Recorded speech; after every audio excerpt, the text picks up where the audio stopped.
పార్వతీ పరమేశ్వరుడు సరస సంభరితమైన సన్నివేశంలో ఉన్నారు. ఇక్కడే మనం కాస్త జాగ్రత్తగా తత్వాన్ని అర్థం చేసుకోవాలి. ఇప్పుడు ఈ సమయంలో ఈ సందర్భంలో ఉండగా కుమారస్వామి రావడం ఎటువంటిది?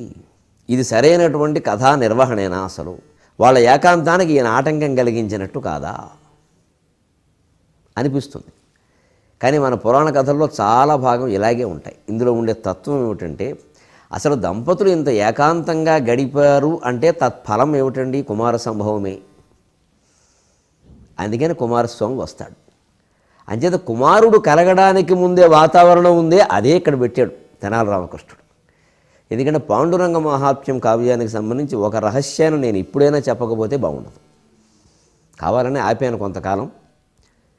ఆ పురాణాల మీద ఉండే గౌరవం సన్నగిల్లడం నాకు ఇష్టం లేక ఆపా.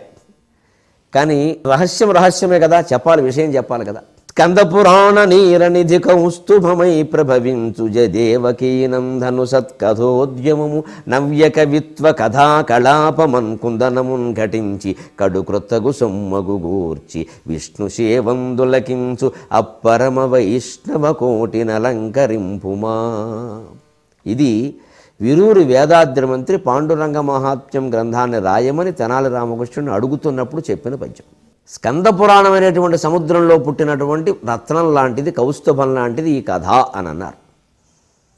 కానీ పరిశోధకులు ఒకటి కాదు, రెండు కాదు, 6 కళ్ళజోళ్ళు పెట్టుకుని చూసి తేల్చిన విషయం ఏమిటంటే, నిడదవోలు వెంకటరావు గారు సహా, రాళ్లపల్లి అనంతకృష్ణ శర్మ గారు సహా మహానుభావులైన వాళ్ళు అందరూ, ఇక నేను మళ్ళీ పేర్లు చెప్పలేదని అనుకోవద్దు దయచేసి.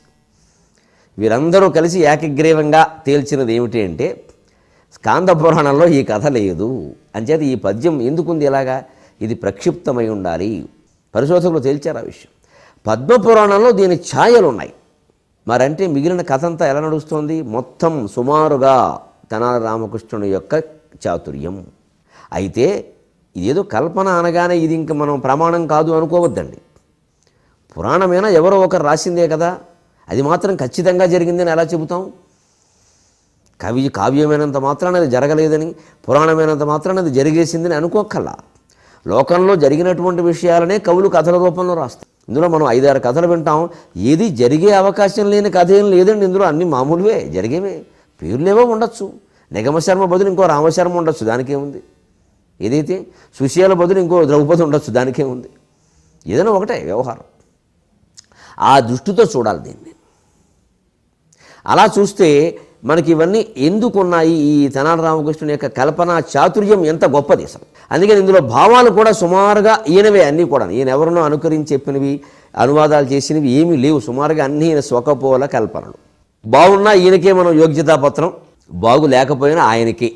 ఇంక మనం చేసేది లేదు. బాగు లేకపోవడం సమస్య ఉండదు. సరే, ఆయనకి యోగ్యతాపత్రం ఇవ్వడానికి మనం సరిపో, అది పక్కన పెట్టేద్దాం. ఈ విషయం అంతా ఎందుకు